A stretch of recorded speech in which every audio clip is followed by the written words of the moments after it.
Boa tarde a todos. Mais uma vez, então, sejam todos muito bem-vindos à nossa casa. Hoje nós vamos tratar de um assunto bastante relevante e a ideia é que a gente consiga propor uma reflexão acerca disso, para que consigamos também criar a nossa forma de ver esse assunto. Para que nós consigamos nos balizar e criar, então, essa linha de raciocínio, nós temos uma obra psicografada por Chico Xavier, ditada por seu mentor Emmanuel, que, embora seja pequena no seu volume, ela é extensa em conteúdo, é o Pensamento e Vida, é esse livro aqui. Tá? Já no prefácio, vem uma advertência que esse livro, ele trata-se de uma cartilha.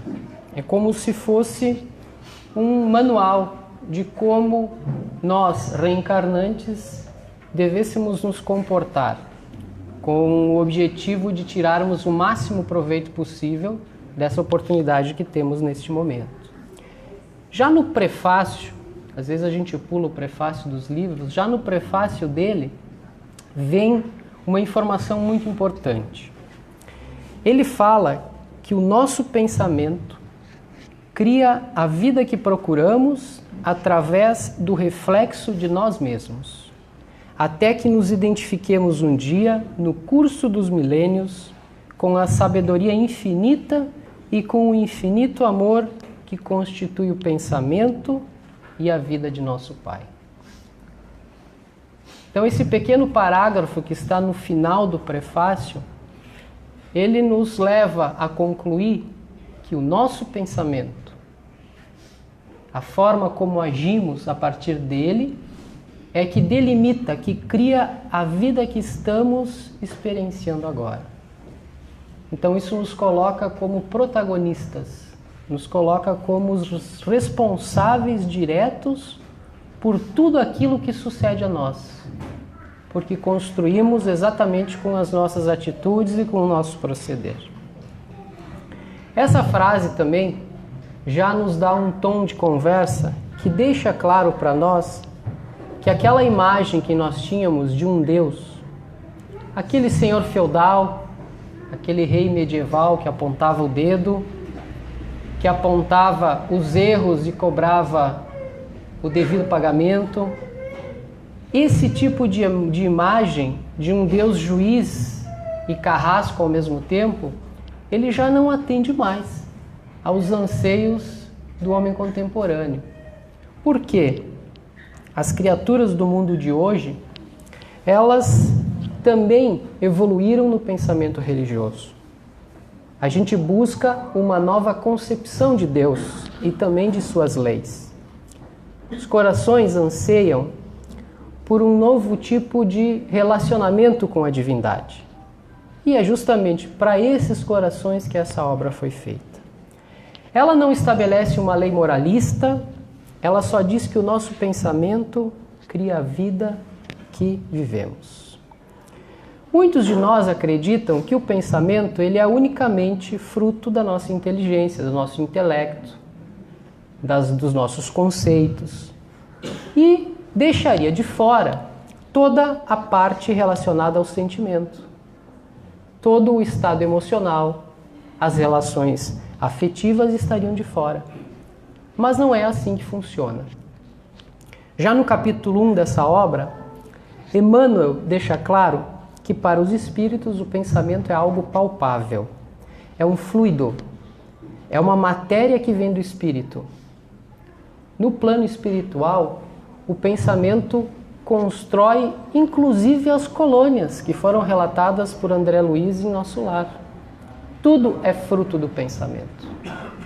Nós, aqui encarnados, nem sempre enxergamos as consequências disso, porque temos uma visão limitada.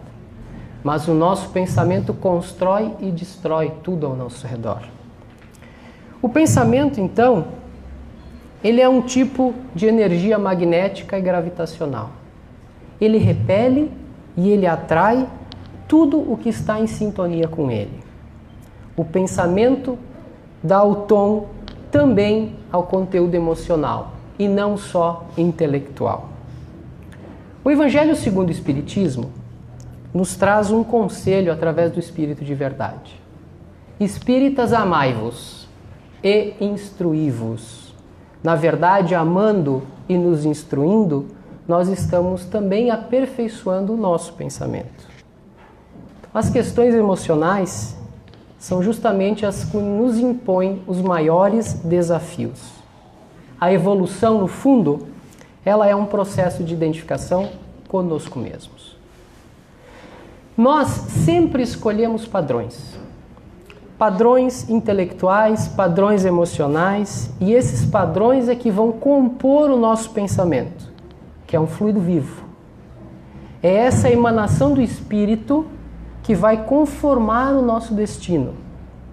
Essa é talvez a questão mais reveladora dessa obra.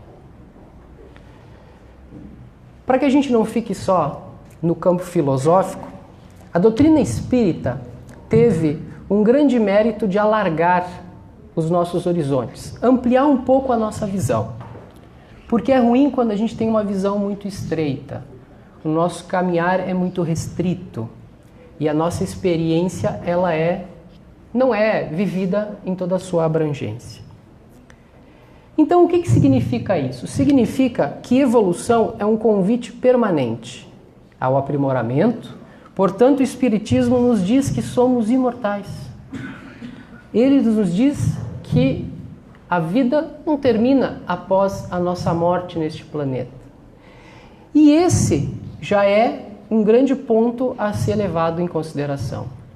Porque no nosso mundo de hoje, milhões de semelhantes acreditam que após a morte tudo termina. Que o importante é viver ao máximo possível esta vida, aproveitá-la da melhor forma que for possível para a criatura, porque depois tudo finda.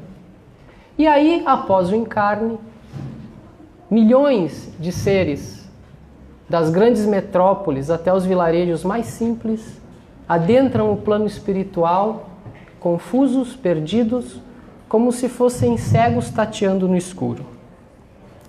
Porque se nós acreditássemos que tudo termina após o nosso desencarne, após a nossa morte, as nossas escolhas elas seriam muito limitadas.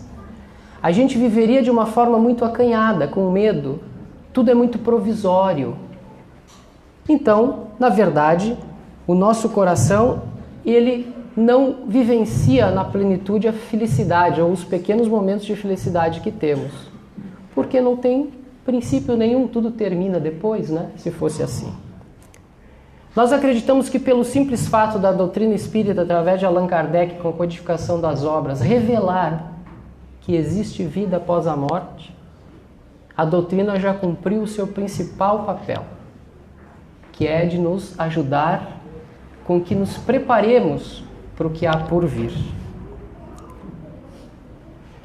Estava conversando com o Daltro ali na frente antes, e ele me autorizou a falar para vocês aqui, dar uma revelação, né? Todos aqui um dia vão morrer, né? Inclusive eu.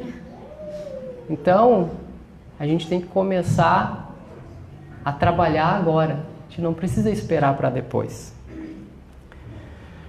Uma outra questão que o Espiritismo contribui para a evolução desse pensamento religioso foi, então, que nós não temos só essa vida, então nós não podemos perder tempo. Nós não podemos ser precipitados, mas também não podemos ser só resignados. Porque se nós nos precipitamos, nós cometemos muitos equívocos. E se nós só nos resignamos, nós não conseguiríamos nem sair da cama, porque aceitaríamos tudo sem lutar por nada. Então, vamos seguir a nossa linha de raciocínio da seguinte forma. Muitos repetem um jargão. Esse problema é um karma, é o meu karma. Isso é uma expiação, isso é uma prova. Mas surgem aqueles que decidem fazer uma pergunta diferente. Uma pergunta que faz com que eles façam uma viagem de autotransformação, de autoconhecimento. Que é quando e por que começou esse problema. Se nós ficarmos somente com a pergunta do quando começou esse problema, a gente vai ficar com uma visão limitada, porque nós vamos olhar para o nosso companheiro, para a nossa companheira, para o nosso filho, para a nossa sogra, e aí a gente vai perguntar assim, quando que começou esse problema? Mas a gente tem que perguntar também o porquê do problema. Porque se for só numérico, a gente vai então ver lá que é um problema que começou há 20, 100, 500 anos atrás. Mas a pergunta fundamental é por que eu vivi ou vivo esse problema? Se tivermos a coragem de fazer essa pergunta, ouviremos Emmanuel nos colocar o seguinte: o nosso pensamento cria a vida que procuramos. Dentro de nós, então, existe, na verdade, uma multidão de pessoas. Se nós fôssemos pensar agora, já que passamos por diversas reencarnações, com quantas pessoas já nos relacionamos, quantas profissões já tivemos, quantas línguas já falamos, quantas experiências trazemos nessa bagagem de milênios de idas e voltas para esse plano. Nós somos essa pessoa de hoje? Ou essa é só mais uma etapa da nossa jornada?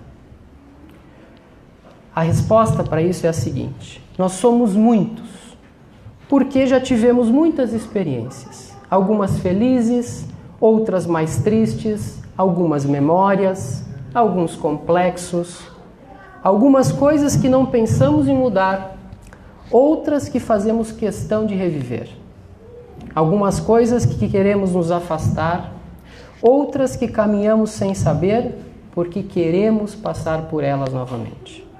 Mas em meio a essas múltiplas personalidades, fruto da pluralidade das existências, há alguns padrões.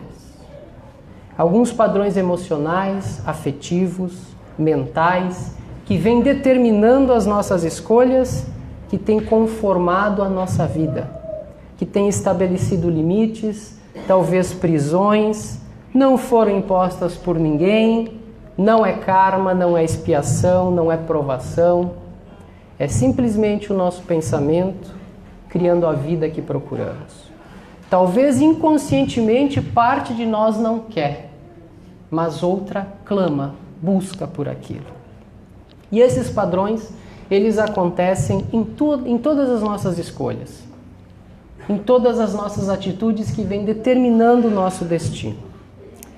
Humberto de Campos, que também trouxe várias mensagens nas psicografias de Chico Xavier, numa dessas ele conta uma história que dá para a gente usar como pano de fundo para essa nossa linha de pensamento hoje, que é justamente sobre a abrangência do nosso pensar.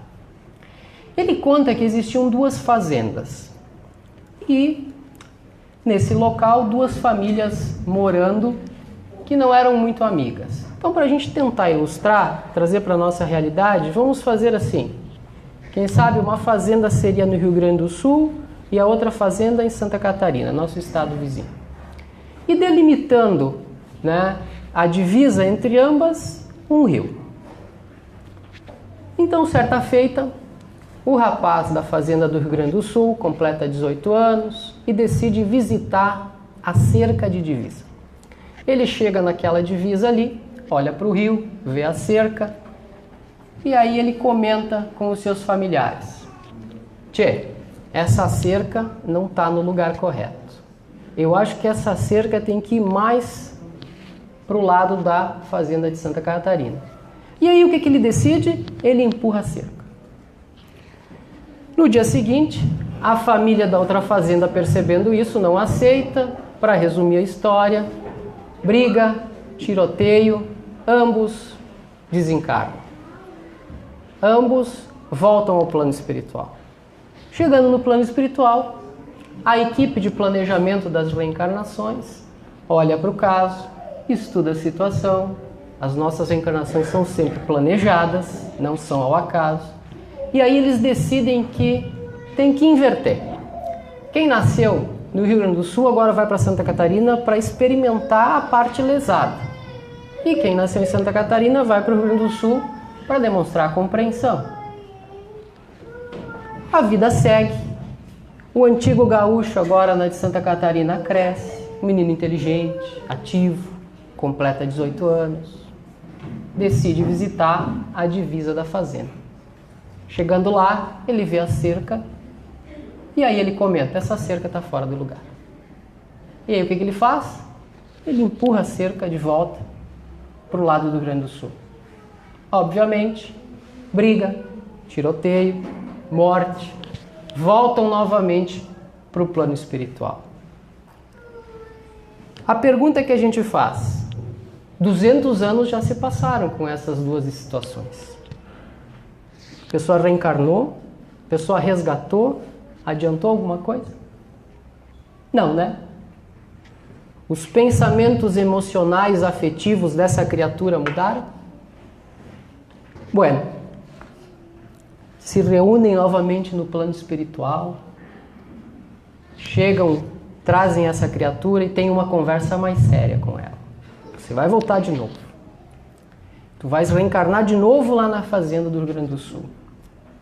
Só que a gente quer agora que tu fique 1,5 km longe dessa cerca. Tu não se aproxime mais dela. Eles pedem para ele repetir com ele, eu tenho trauma de cerca, para não chegar perto da cerca. Ele reencarna. Completa 18 anos e decide visitar a cerca. Chegando lá, qual que é o pensamento dele? Essa cerca está fora de lugar. Como já era final do dia, ele volta para casa e enquanto ele está dormindo, quando nós dormimos, o nosso corpo repousa, mas o nosso espírito não. O mentor pega o espírito e leva para o plano espiritual para uma conversa mais séria.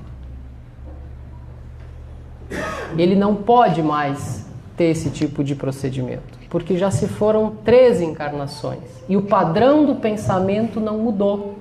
Então, por isso que nós repetimos desde o início. Nós criamos os nossos padrões de pensamento.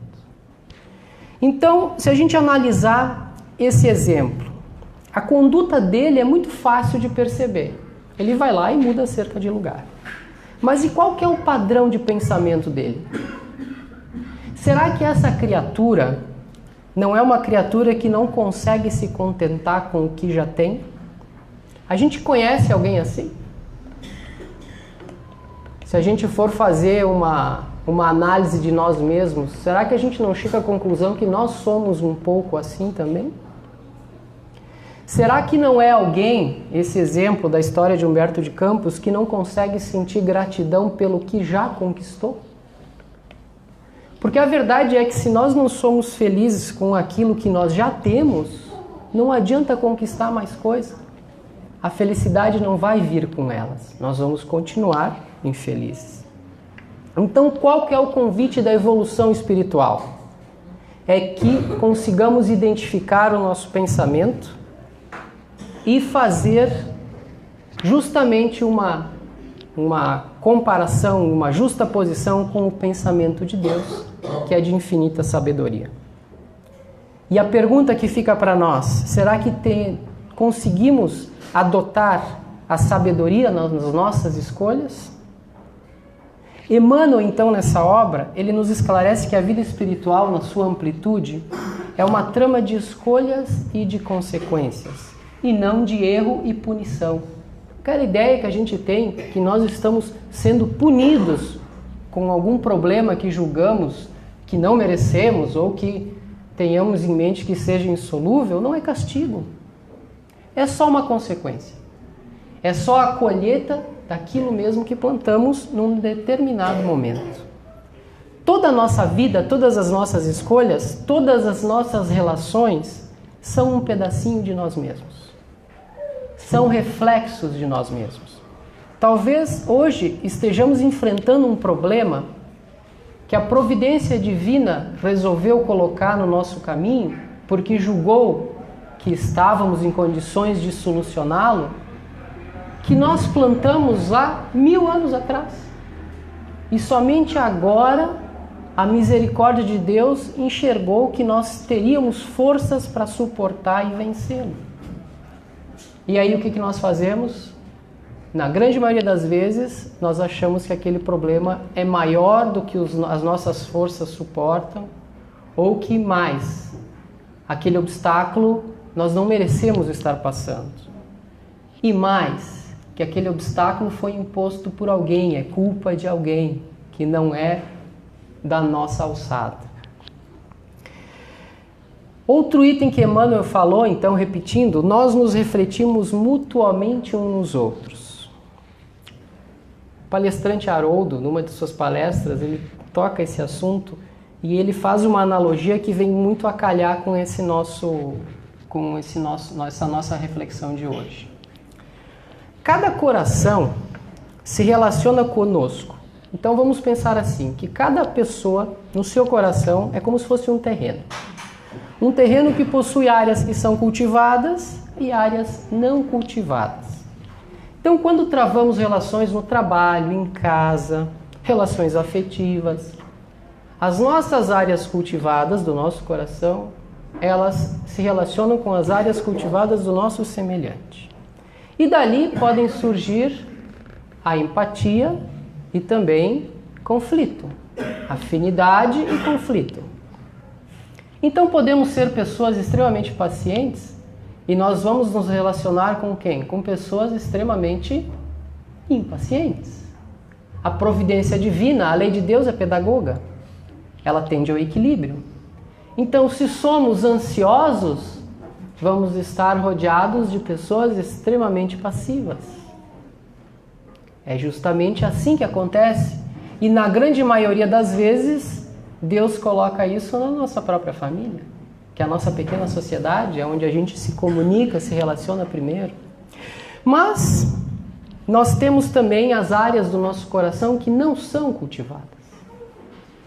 E quando nós vamos nos relacionar com alguém, geralmente plantamos nessa área que não é cultivada alguma coisa. Então, se somos pessoas grosseiras, por exemplo, nos relacionamos com uma pessoa que não tem isso cultivado no seu coração, o que a gente planta ali? Com aquele ato de grosseria. No futuro, talvez essa pessoa não tivesse nem a tendência de ser grosseira. Mas por nossa culpa de ter plantado isso nela, ela vai voltar à grosseria contra nós. Porque nós nos refletimos mutuamente, como diz a obra de Emmanuel.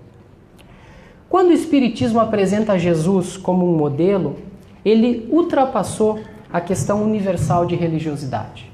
Porque durante muitos séculos, nós olhamos para o Cristo crucificado e nós o adoramos, nós o veneramos, nos entregamos a rituais, cultuamos, ou seja, demonstramos respeito por tudo aquilo que ele fez.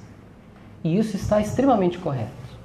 Mas o Espiritismo nos pede um passo adiante, que nós também consigamos afinar o nosso pensamento com o pensamento dele. Que consigamos descer dos degraus onde nos ajoelhamos todo esse tempo e que coloquemos em prática tudo aquilo que ele deixou como exemplo. Para nós finalizarmos, o capítulo final desse livro ele é intitulado como Amor.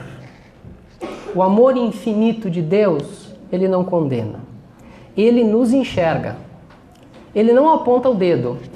Ele nos descortina. Ele tira os véus e auxilia a vida. Por isso, nós precisamos enxergar os nossos padrões.